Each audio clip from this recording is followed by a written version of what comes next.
Hello, this is Chris O'Regan, and you're listening to The Sausage Factory.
This is episode 356 of The Sausage Factory.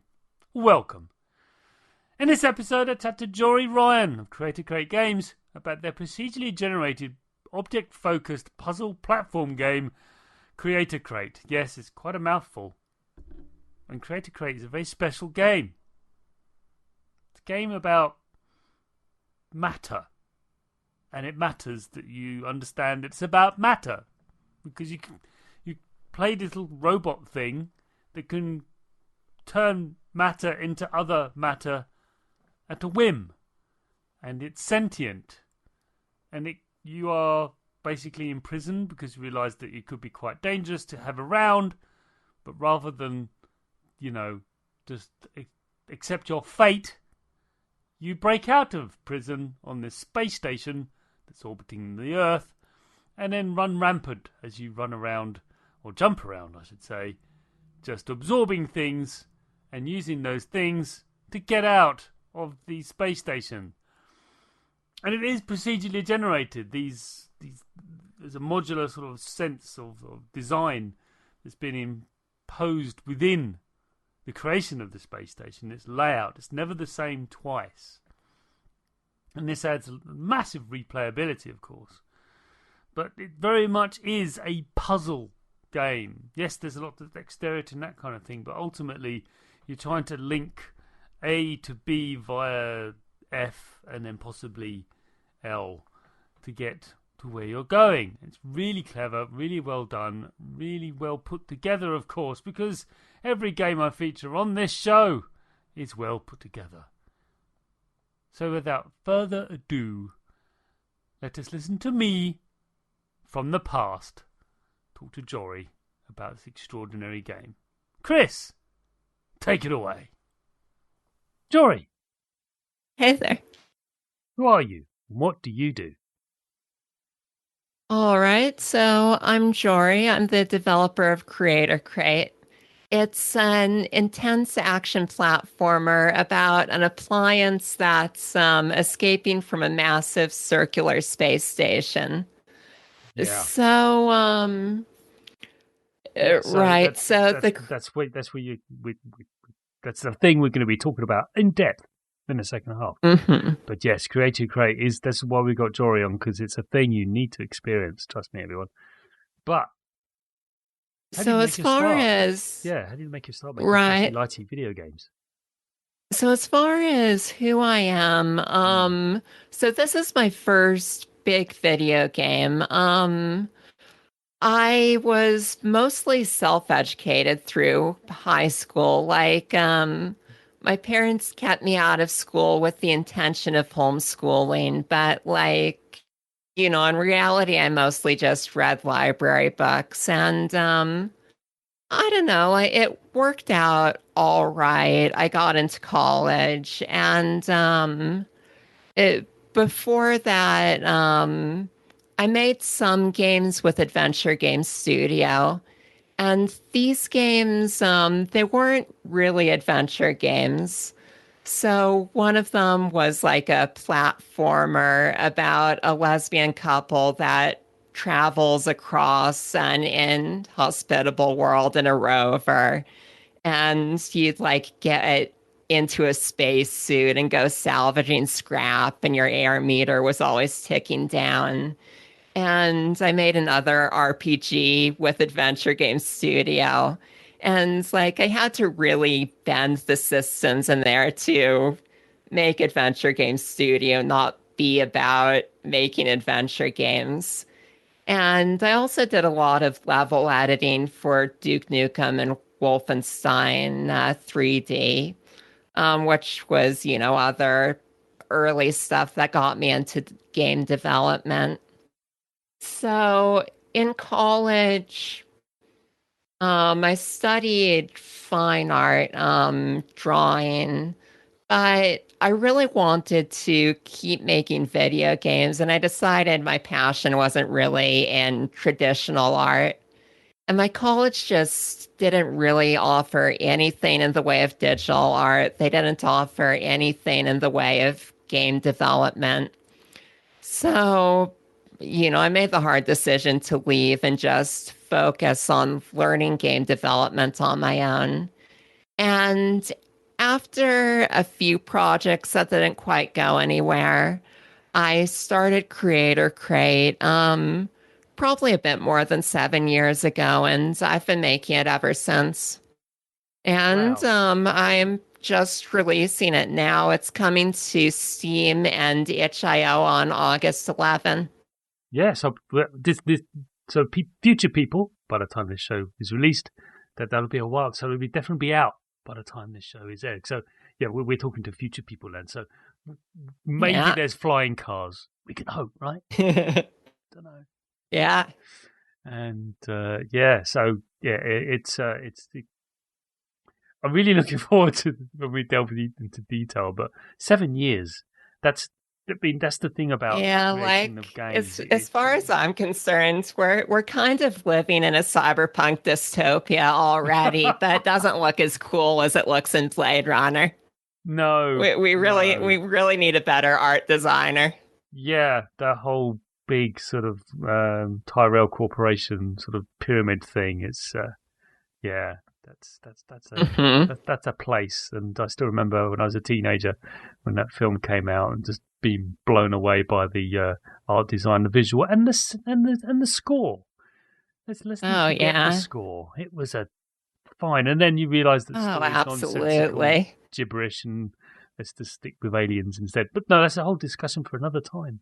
Because Yeah. 1980s sci-fi that's a thing, isn't it? It's a thing. Oh, absolutely. In fact, I genuinely believe you can slice 70s sci-fi and 80s sci-fi, and it's so distinct. I mean, for me, 70s sci-fi is like Silent Running, which is a really dark and very sad film. And whereas Oh, 80s, absolutely. it's yeah. Sorry, I could go on. You can hear my enthusiasm. Oh, Yeah. but can I actually, now that we've started talking about it, can I talk a little more about like the old sci-fi aesthetic because it does Yeah, relate to Creator Crate. yeah, So in addition to programming Creator Crate, like I'm also the artist of it. And I do find myself really drawn to old science fiction designs right, and also old technology designs a lot when I'm making things. Like even simple things like if I'm going to design a computer and put it in the game, I don't look at a modern computer because modern technology all converges to look very boring. Like modern phones are just rounded rectangles. they are But now. Yeah, yeah, yeah. if you really go back, they're just so interesting to look at because the early forms really had to show the function of the machine. They're just, You're right. they're Right, just and brimming with is it the dials and buttons, even the all older kinds of mobile wires. phones, the older mobile cellular phones, they're like Nokia. Nokia is that 3310, wasn't it? Everyone had one, right? Everyone Hmm. had or they had the Motorola Razor. I didn't get that one because I didn't like the mechanical flip because I knew it was going to break. And so I said, no, I'm not going to bother. But yeah, you're right. They exuded fun. And you're right. The original phones, they had Right. we use the word dial, but no one dials anymore. But there was an actual mechanical dial. Right. So that's something that I just find myself thinking a lot about as an artist who makes sci-fi things, is that sometimes technological advancement in the real world works against making things look cool. I don't know. It's just interesting. And I feel like it shapes the way that creator create looks a lot of the times. Yeah, yeah. Which it's incredible. It's almost as if you can see the next question because it links to that. But and I think you've answered it already. But could you just tell us, as a creator, what are your biggest influences? Right. So I mean that does definitely relate to the visual style of it. Yeah. There are a few other ones. So, as far as game design goes, a creator crate, I'd say I've come to describe it as having roguelike elements. So it's procedurally generated, and you have the option of permadeath. So you die and you go right back to the start. So it takes a lot from roguelikes, especially Spelunky. But it's not as focused on character different character builds as a lot of roguelikes. But instead, what it puts in the place of that is fast-paced problem solving as you go. So you're always thinking on your feet to figure out different ways to overcome like five different things that are trying to kill you at once.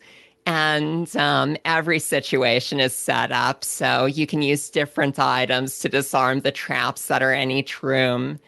And you can have different objects with you that will help you in different ways. So it's designed to really help players. It kind of is a Spelunky style of problem solving where it really lends itself to this feeling of the player being clever and feeling like they're almost getting one over on the developer for coming up with their own solution And and everyone thinking loves of that. Yeah, everyone. thinking of something that maybe wasn't even there before. It's just there for them. Yeah. And reading the situation and figuring out how these systems are going to work in the moment to get them through the situation. So So you're I'd say, saying, yeah, go on. oh, You're saying sorry. you're drawing from the emotion of feeling victorious over the creator of the thing that you've been made, and we've all had that. I mean, this is personal memory. I remember playing Pitfall on the Atari 2600 all those eons. It might have been in television. I can't remember. It's one of those early consoles, Mhm. and I just ran left. I didn't run right. Absolutely. Because that's what you're supposed to. Your little character, little man, is right on the left-hand side of the screen. And your reaction, your instinct, oh, I have to run right. No, don't do that. Let's go left. And then when I did that, I thought I was going to crash. I was going to. No, it didn't. There's another screen. It's an easier screen. You get more points. It's great. It's easier. It's actually easier when you're on left. The game never tells you this. It's never revealed. It's just like I thought I discovered this new thing, and that feeling of like I've outsmarted the person who made this amazing game. But I didn't because Yeah, absolutely. and that's a wonderful thing to be drawn to be inspired by. To say, you know what, I want to make something like that. I want to fool the player, not fool. I'm not going to keep treating them like fools. Far from it. I respect them, but I'm going to create environments to make them think that I'm going to outsmart the creator. And you've done that. You've definitely done that. Now, let me give you an example of that. Certainly. Sure. So, and this is from, I don't know, a year or two ago, earlier in development. So, objects are a big part of the game. Some of them are tools with special abilities, some of them are furniture. And the player has an arm that you can use to pick up objects. You can throw the object. The object never stops being a part of the world. So it keeps having a collider. It can, like, if someone shoots a bullet at you and the piece of furniture is in the way, the piece of furniture absorbs the bullet and you don't take that damage. But in this story, like one of the people who was playtesting the game, um, she was using a dresser and she threw it onto an electrified floor and jumped onto it and then jumped off on the other side. And she got through a few more traps this way by just cleverly using the furniture to her advantage.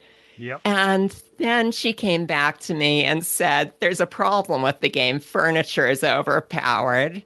And I said, "No, this is exactly what the game is supposed to be. How can I get all of my players having the experience that you just had?"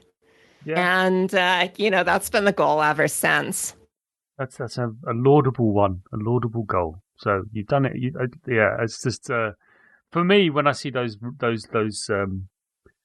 like electrified floors, I just think, well, as a kid, what if the floor is lava? That's what you do. Hmm. You use furniture to clamber over to the next piece of furniture because you couldn't get on the floor because if you did, you die.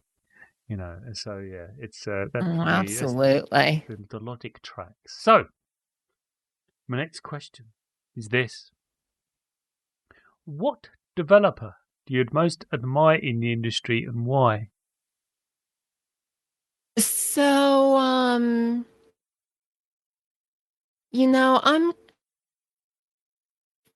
I'm going to say this because I have more of a personal connection to him and actually no, I'm sorry. Can I just start this whole sentence over? By all means, Um lock yourself up. That's fine. okay. So I near the start of Creator Crate's development, probably before I even got into it, I got into playing Nuclear Throne. And Oh, right. it's probably the game on Steam besides Creator Crate that I have the most hours in of any game ever. It's probably up to like 300, maybe more. And, it's one of the games that got me into this in the first place. And it's just so incredibly addictive. And I'd say the reason for this is Flambeer just did such an incredible job in refining the game feel absolutely it beyond all limits and like it just feels just right. It absolutely keeps you in the moment start to finish and it's just so satisfying to play that game over and over and over again. It's basically the perfect game for me. And but that's not really the reason. That's part of the reason. But then, like, I look up, okay, who made Nuclear Throne? And I find out that one of the developers is Rami. I think his last name is pronounced Ismail, but I might be mispronouncing that. But Rami is actually a fantastic guy, and you should follow him on Twitter. He is yeah, just um, absolutely great. And he really, really cares about helping new developers and fighting for important issues. And like earlier this year, probably near the start of this year, I saw that he had a offer to help out with consultations for small developers who need some advice. So, I took him up on that and I scheduled a call with him and I just said, I'm getting ready to release Creator Crate. What should I be doing? And, he was just so nice and so down to earth and easy to talk to. And he had such great advice. And, I just admire him so much. Not the first time that his name has been spoken of affectionately and pointed out as the person Oh that yeah, and he is. gives great lectures too. Like Yep, yep. he's just an all-around great guy. Yeah, he starts off from the position of empathy. That's why he is the way he is. And that's something not a lot of people do, which is sad. But he knows what it's like to struggle against adversity and those who don't understand. Least of all, are very relatively young medium, although it's getting older by the minute, of course. And Hmm. a lot of people still don't quite understand the medium, and it still bothers me how video game coverage in mainstream media is slotted under technology. Why? Oh yeah. Right, it should be art, right? It should be under art. You don't do that to movies, do you? But anyway, it's a debate that's been Yeah, raging for that's a great decades. point. Yeah, but no, I've got a lot of time for him and his work. He's a very, very good game developer. Exceptional. He's not, Oh, you know. absolutely. So he does know, and you're right. Yeah, it's good to get some guidance from him. He is a force of nature and a good one. A good one. He's one of the good people. And I've been following him on Twitter for many years, and yeah, he's I've encountered him many times, both at PAX and at Rezzed. So back in the days when we could do PAX and Res, although I understand PAX West is happening, but I'm not going. No, no, Oh yeah. no, not ready for that. I Yeah, mean, I I'm wish I double. could go. Yeah, I mean, I've been double vaccinated and everything, but I actually went to an expo a couple of weeks ago. Actually, no, a week ago now, and sadly, I got pinged there. You see, so sad face. Hmm. Never mind. Everyone's wearing a mask, and we had all. It's meant to be all sort of secure, but turned out maybe not. Never mind. Um. Oh yeah. So, I mean, it might have happened when I got on the train there. Who knows? Who knows? Point being, Well, that's a last. shame. Yeah, it is, but never mind. Last question of the first half. Here we go. Ready? So, Absolutely. what are you playing right now? So the game I'm that really has me hooked right now is Noida. So that's not really a surprise because it's another roguelike. And I'm really into roguelikes. But Noida is just absolutely hitting it out of the park it, with just emergent gameplay and physics-based systems, and it's doing things with physics simulation that seem like they really shouldn't even be possible as cheaply as they seem to be doing them. And it's just absolutely engrossing. And uh, that's not the only reason. So, like beyond liking roguelikes, I also have some other preferences that work their way into into how I designed Creator Crate as well. Um, so I have a big preference for a lack of meta progression. I really like it when there's a set goal that stays the same while you struggle to achieve it, and you learn things along the way and you use those things to achieve the goal. And that's not the same as not having difficulty settings. Like I don't mind at all when I think it's a great thing when games have them and Creator Crate has them. But that's a little different from when the game continually increases your power as just a matter of course instead of you going into a menu and deciding to change the setting. Right. Um, and I don't know, Noida's just been incredibly addictive for me, and I'm sure I'll keep playing it for a very long time. So, just for the listener, in case you're not familiar with Noita, you might be living under a rock. It's an extraordinary game.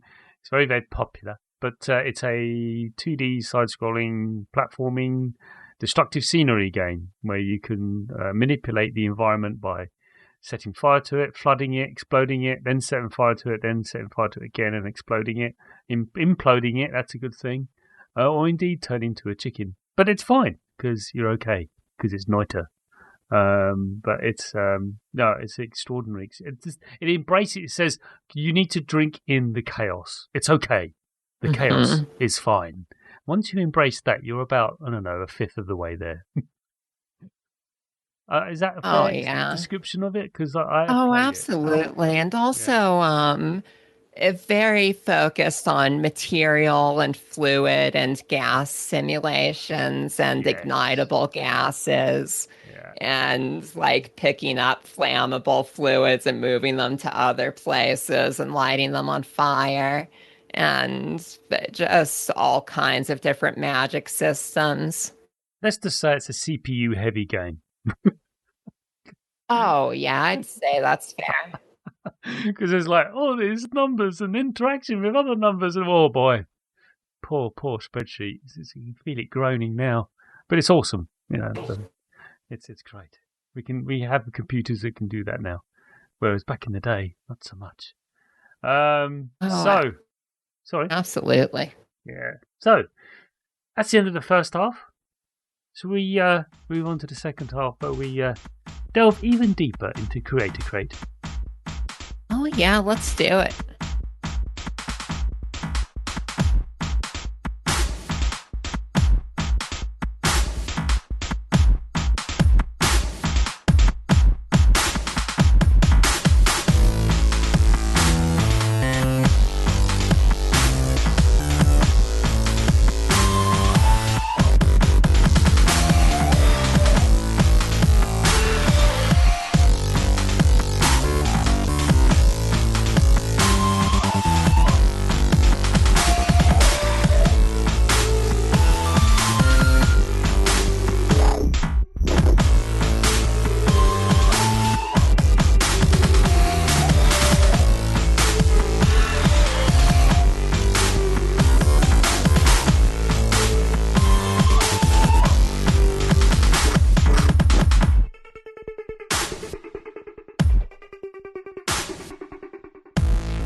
So, first question. Regular listeners will be well aware isn't a question. It's known as the 0th question in that great Asimov reference. Yeah, more sci-fi. There you go. You're welcome. Which is this. What is Creator Crate? Could you tell us? Right. So Creator Crate is it's a chaotic, fast-paced platformer about an appliance that's trying to escape from its makers. And in the game, you've got this grabby robot arm that you use to pick up objects, and you can throw them at enemies. You can pick up a dresser and use it as a shield. You can pick up a person and use the person as a shield. You can also eat objects and use their matter to create other objects. And also, the game takes place in a massive circular space station. And I think especially developers will be interested to know that the circular shape of the levels isn't a shader trick or anything like that. The levels are literally generated in a gigantic circle. And this had significant challenges in development. Um, Generating the levels in a circle means that the curvature in each room is different from from the curvature in the room above it. So that means that each block has an individual shape, and the rooms get narrower as they approach the center of rotation. Yeah, that is, and also gravity changes, doesn't it? Oh, that's right. Yeah. So the gravity is stronger near the outer edge of the space station. So you can get ripped out into the void of space. Whereas when you're closer to the inner part of the rotating ring, you can really jump higher. Yeah. You And have there's to. also a sense. Sorry, I just love the fact that all of a sudden your sense of where you can go alters. It's just like getting a new ability in Zelda. Absolutely. So there's also a central non-rotating hub. And once you make your way there, the gravity goes away and you can jump from wall to wall and run along the walls. And you can float in the middle of rooms and throw objects and propel yourself with the recoil of firearms. That's exactly pretty much it. It's a lot going on, everyone, but once you get used to it, and it does require mouse and keyboard. Well, not required. It's preferable you use mouse and keyboard because the precise aiming of the arm is quite important because you want to grab that thing. And when you sort of jumping over lights and you jump near a light and you grab the light, you can use it as a swing. It's great. It's great. Once you get used to that, you really are flying around the maps. And our first design question is this: could you explain the concept of using matter as a universal resource in Creator Crate? How did that come about? Why? How did that idea come to pass? And that you thought, well, matter is never destroyed; it's just changed its state. Is that the concept you're aiming at?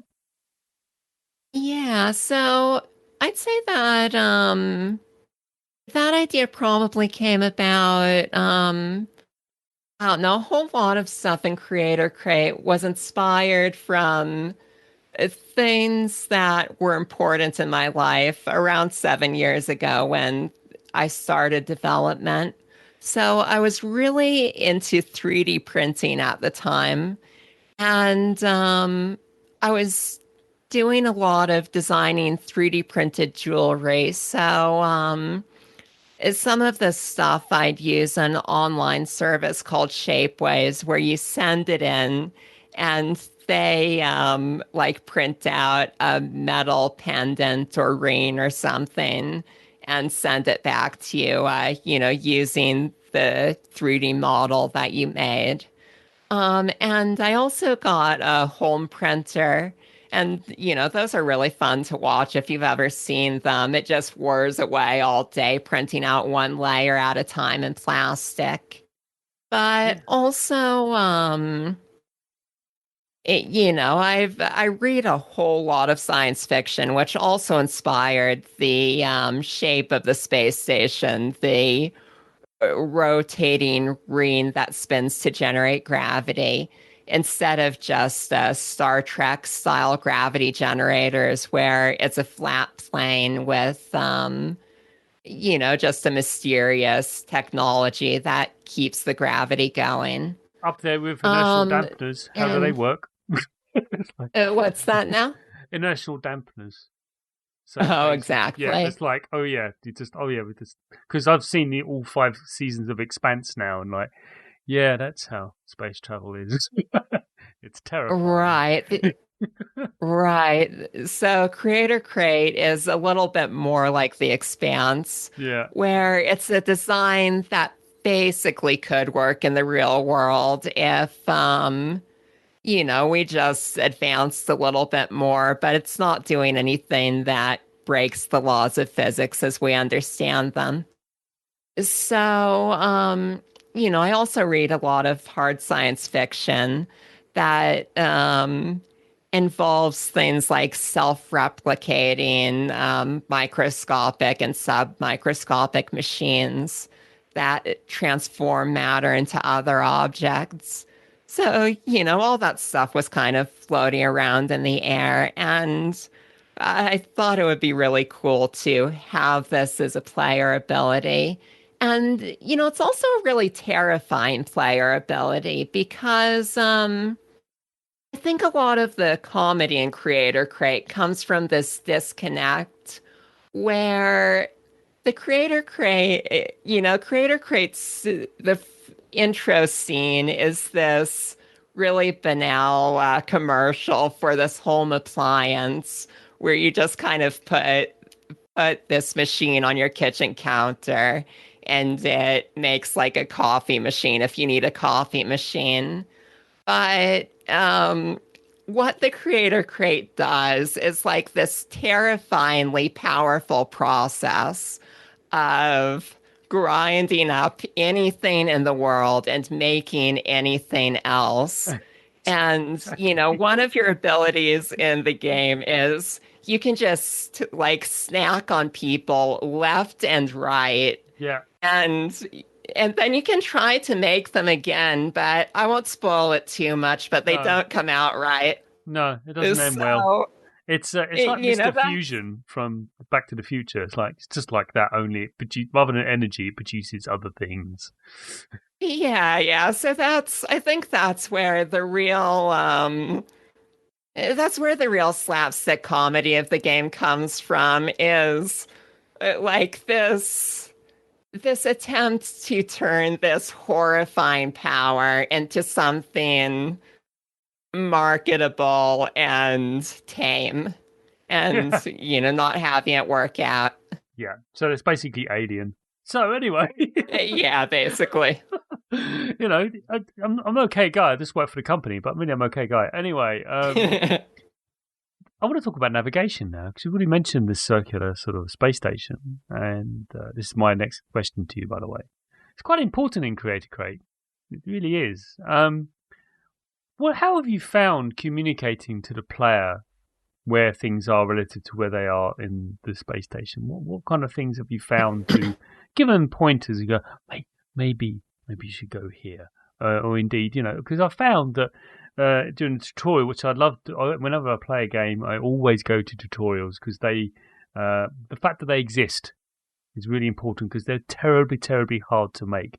Many developers shy away from them, expect the player just to figure it out, which is not entirely fair of a game like Creator Crate because of the myriad of options that you have presented to you that can be overwhelming. So I'd just like you to talk me through the creation process of the navigation of Creator Crate, please. Oh, absolutely. So, teaching the player how to play Creator Crate is the number one hardest thing I have ever done in game development. And I will say it's an ongoing process. Um, so let me go back to the beginning. So, like, there was a time in development before any kind of tutorial existed. And as you can imagine, I'd send playtesters in there with like a sheet of a text document or something with commands, and they'd have no idea what was going on. So then the next thing was I made like a postage stamp sized room at the start of the game, and that had posters on the walls. Okay, here are the controls. Here's how you eat a thing. Yeah, maybe here's how you throw an object. And they bounced off of that just as hard. So then I said, okay, I'm going to sit down and do this right. So that's when the tutorial that you've seen started. So, you go in and there's scientists talking to you every step of the way. And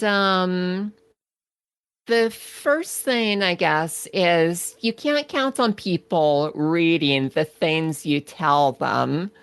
So you need to be redundant about it and design things so that the lessons that you're providing might be picked up even if the players aren't reading. Like if you want the player to jump, then maybe you can tell them to jump. But it also helps to put a ledge there so that the players aren't going to get anywhere unless they're jumping. The other thing is players get overwhelmed and they get annoyed if you tell them to do things that they already know how to do. So like if they've played a lot of platformers and you're telling them, okay, now jump here, and they already know how to jump, then the player's going to quickly say, all right, these scientists are telling me useless things that I already know how to do. I'm just going to ignore them. So then the player's going to progress a few rooms, and then they'll get to a part of the tutorial that's about a mechanic that they've never seen before because it's unique to Creator Crate. And they'll still be ignoring the scientists because they made the decision a few rooms back to ignore the scientists. So, what the solution to that is I don't tell players to jump unless they've been sitting around in that room for, I don't know, maybe 30 seconds without getting over the ledge. And the same thing with climbing ladders and walking and stuff like that, because a lot of players going in there already know the basics. Yeah. I also try to be kind about hard things. Like some players just struggle with things like throwing, and they'll just never get the rest of their lessons if I absolutely require a throw. So, I let them through the room if they're just not quite picking it up because I don't want to hard lock them there. Um, and let me think what else is important there. I also try to reinforce things later and not absolutely require the tutorial. So, another big, very important thing with teaching the game has been non-tutorial pop-ups. So, like when you start the game, if you get injured the first time, you'll get a prompt to press down plus jump if you've never healed before. And, this is an unintuitive thing that a whole lot of players were totally missing. And, I tell them how to do it in the tutorial, but even players who went through the tutorial usually didn't remember how to do it. And after I put that pop-up in, players were way, way more likely to keep healing when they needed to heal. Yeah, the amount of times I would encounter a new area or get into a new area, check how many hearts I had, and go, I've only got one. How's that? I must have got hit by something because the game just. So I go, okay, I'll better heal up then. I just knew how to do it, and it's a big event. It's a big event when you heal up because there's sparks and things and everything's flashing. Because it's like, well, he's Creator Crate. I say they they are doing a major thing. They're turning something into from matter into energy to restore their to repair themselves with little nanobots probably. And that's what I'm imagining. Oh yeah. Anyway. So it's a big deal. It's an event. Yeah, it also leaves you vulnerable for a moment. Yes, it does, which makes perfect sense. Because you're stuck still. So that's why I always, I said I'm about to enter a new area. Like, okay, am I good? It was just like, Dark Souls. That's what you do when you go to a new area. Like, what's my health like? Oh, come on. Or worse still, what's our stamina? Oh, damn it. Fine.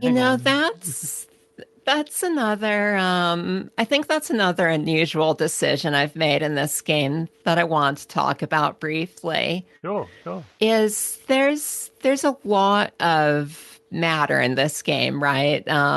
There's just tons of furniture you can get. You can snack on your enemies constantly. So it's almost like everything is made of health potions. But in the same, it's also a really difficult game.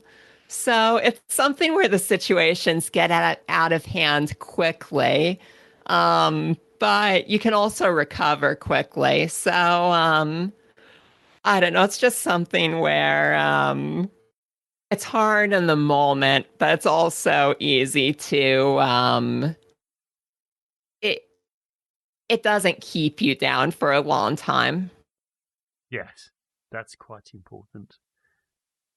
Speaking of obstacles and keeping one down, Creator Crate has a lot of obstacles to it that basically presents a maze. Ultimately, that's all it is, and the player has to navigate their way through that. How have you found designing and creating the algorithms and the maths and the underlying engine that makes sure that what's seeded is a functioning level that interacts in a way that matches previous and what I'm trying to explain here is the creation of the environment or the world or the space station, I should say. Can you talk us through how have you gone through that Yeah. process? So Crater Crate, like I said, the closest game is Spelunky, and like Spelunky, Creator Crate generates its levels out of pretty small chunks of pre-designed content. So it's made out of rooms that you don't really feel like you're in a room. You feel like you're flowing through a connected level, start to finish. Whereas like in something like Binding of Isaac, you kill the monsters, the door opens, you go to the next room, you kill the monsters. In Creator Crate, you're just moving seamlessly all the way through.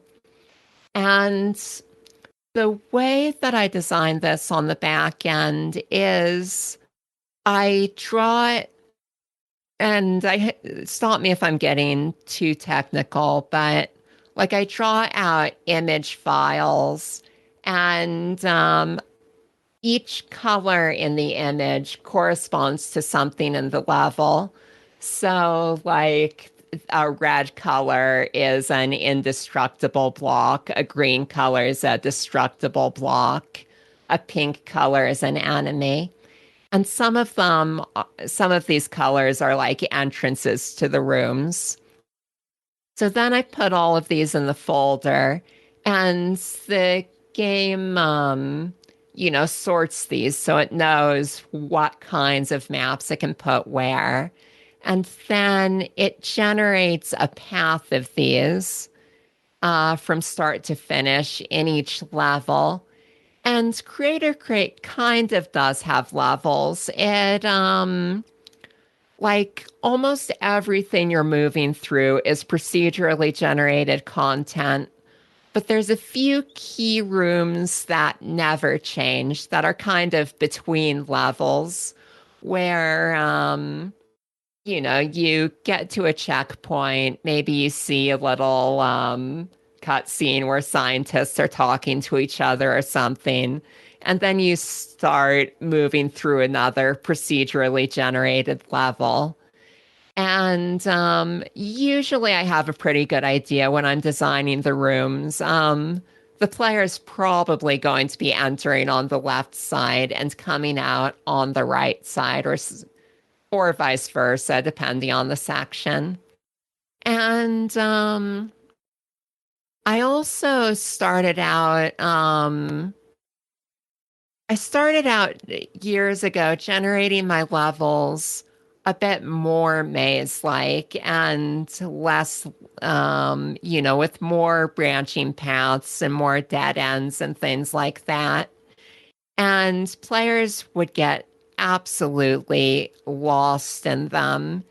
And I realized along the way that when you're actually, from the player's perspective, when you're moving from room to room in the heart of the game, just finding the path forward moment to moment, it feels more complicated than it is. So you don't need as many dead ends as you think you would. Right.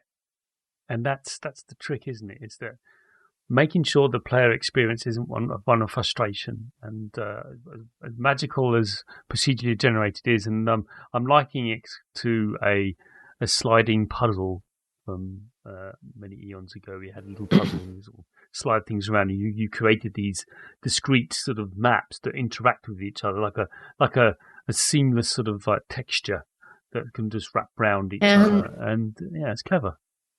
now, I also wanted to say that, like, the advantage of this approach is that things in the pre-designed rooms can interact with each other. So, like, an enemy from one room can chase you to another room. A gun turret in one room can shoot out a wall in another room. And, there's a lot of emergent situations that come out of this. And like one of the items the player gets is a vial of acid that lets you melt through walls.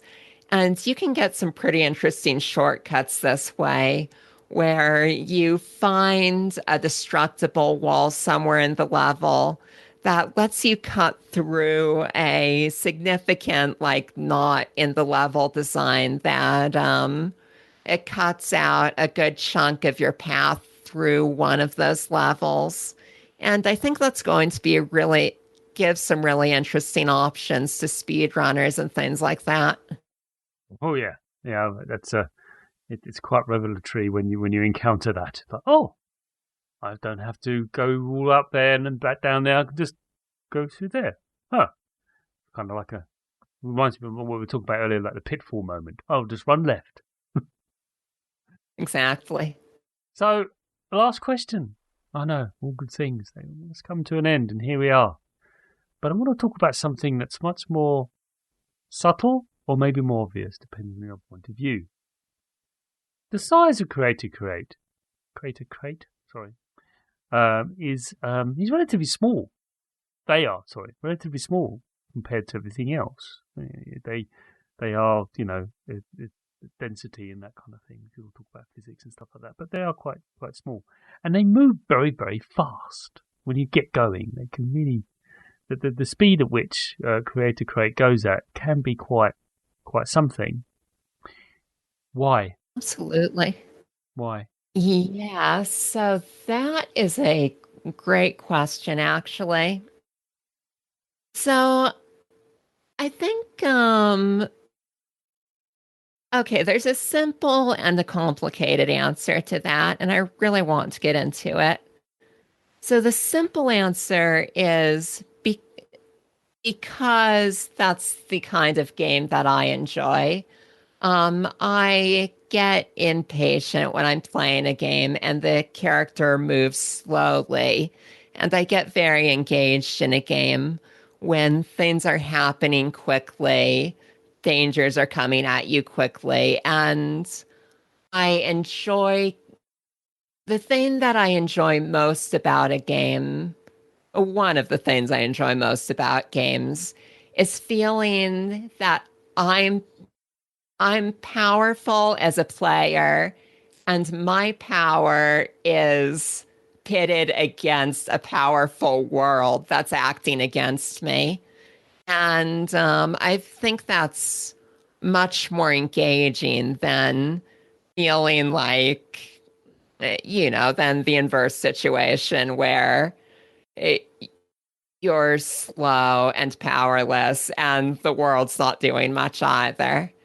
And like going back to games like Mario, I think that's one of the reasons why Mario is remembered as why it's stuck around so long as being so different and so revolutionary for the time is that it was faster than the other games of the time, and